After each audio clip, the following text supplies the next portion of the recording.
Of all the fantastic creatures that spawned from human imagination, none has been so compelling, culturally significant, and as powerful as the dragons. Often described as giant reptilian fire-breathing creatures, serpentine monsters of primordial chaos, and the incarnation of the raw power of nature or the embodiment of evil. In some parts of the world, dragons are the benevolent masters of the skies, rivers, and storms. They are cultural ancestors of entire people and the hoarders of precious treasures. Dragons are the most mysterious and dynamic of all mythical creatures, appearing in numerous ancient mythologies from all over the world.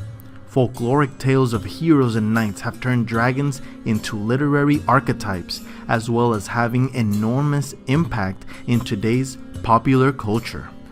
Welcome to Myths Reborn, Understanding Dragons, Origins.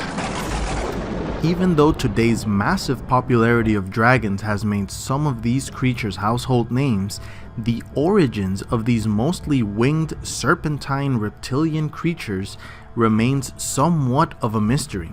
The online Etymological dictionary describes dragons as fabulous animals common to the conceptions of many races and peoples. These definitions of dragons identify the Western dragon as incarnations of evil and uncontrollable nature, while the Eastern dragons are associated with the waters of life and rain, storm, and river. In his book, An Instinct for Dragon, anthropologist David E. Jones argues that humanity's primordial fear of snakes and lizards caused the birth of the mythical dragons. The earliest incarnation of dragons are all serpentine in nature. They are long, slithering, sometimes venomous, and would often antagonize the legendary heroes of which these stories are about. This fear of snakes, accompanied by an instinctive fear of the dark, dank, hollow caves, deep, unreachable oceans, and the unexplained, unexplored mysteries of a seemingly chaotic nature, combined in the human psyche to create these fantastical stories of serpents and dragons that later became hybrids of multiple animals while still retaining their somewhat serpentine nature. In fact, the commonly depicted dragon, the one with 4 legs and 2 wings, is the Western dragon and is primarily an Occidental Western invention of the Middle Ages.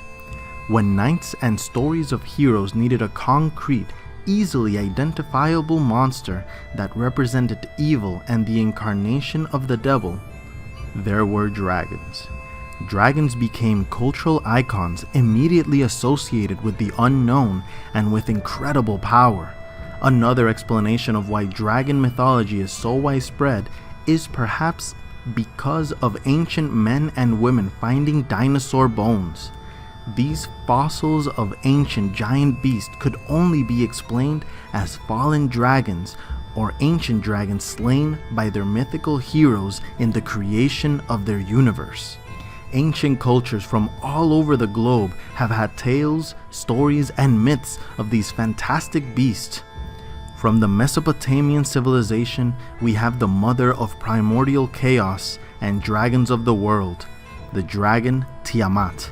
In Greece, we find several dragons that the many heroes had to overcome, such as Heracles against the Lernaean Hydra, Jason and the Argonauts finding the Golden Fleece, and even Zeus himself, who conquered and vanquished the mythical creature of chaotic forces, Typhon. The Egyptians had the dragon Apep that would devour the sun and battle against Ra every night, only to repeat the cycle the following day. In the Norse legends, the Nidhogg stands guard around the base of Yggdrasil, the world tree, and Beowulf and Sigurd each fought their respective dragons. To the east, the dragons had an entirely different incarnation, created by the fusion of snakes with camel, birds, tigers, and with many beasts of land and sea. The celestial dragons of China brought the rains of life. Many an emperor claimed to be descendant of these ancient celestial beings. In Japan, the Yamata no Orochi was slain by the storm god Susanoo. In the Indian Rig Veda, the Vedic god of storms Indra slayed the dragon of drought and brought the rains of life upon the land. On the other side of the globe, the feathered serpent Quetzalcoatl of the Aztecs was revered as a god of wind and sky, while the wise Amaru dragon of the Andean civilization dwelled in the depths of the earth, crossing through realms. The biblical stories and medieval adventures saw dragons in a more sinister fashion. It is from here that we get our four-legged, two-winged, fire-breathing monsters. They were the incarnation of the devil, and the demons from hell come to earth to make humanity pay for their sins. The Germanic, Welsh, French, Slavic, and many more dragons of Europe became key to the development of kingdoms and nations as their cultural heroes vanquished these demons. For the most part, these cultures were separated not only in space but in time, and yet they all developed their own dragons or serpentine creatures that would either guide humanity or destroy it. Today, in popular culture, dragons are an essential part of fantasy and literature. There is a constant array of dragons and the myths that follow them, from the adventures of Hiccup and Toothless and the enormous assortment of dragons of Berk to the visual spectacle that was Smaug in the Hobbit trilogy. We see dragons everywhere, like in the Dungeons and Dragons game, in Yu-Gi-Oh cards, and the many planes of Magic the Gathering. We see them in video games and all over literature. The Fairy Queen, the dragons of the Wizarding World, and the Dragon of Allegatia. In the Neverending Story, we see Falkor, and we see dragons in Ursula Le Guin's Lands of Earthsea, to now the globally recognized dragons of George R.R. Martin from Game of Thrones and the world of Ice and Fire. In this series, we will explore the different dragons from all over the world in depth, meaning, and hopefully, we will be able to understand where our fascination of these creatures comes from. Here be dragons, and they are here to stay. This is Myths Reborn. See you next time. Thank you everyone, I hope you enjoyed this introduction to the world of dragons.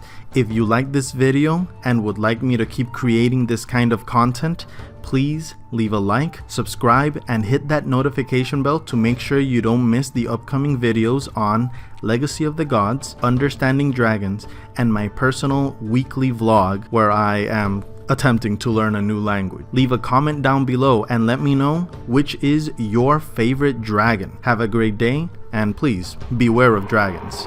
This is Myths Reborn, signing out.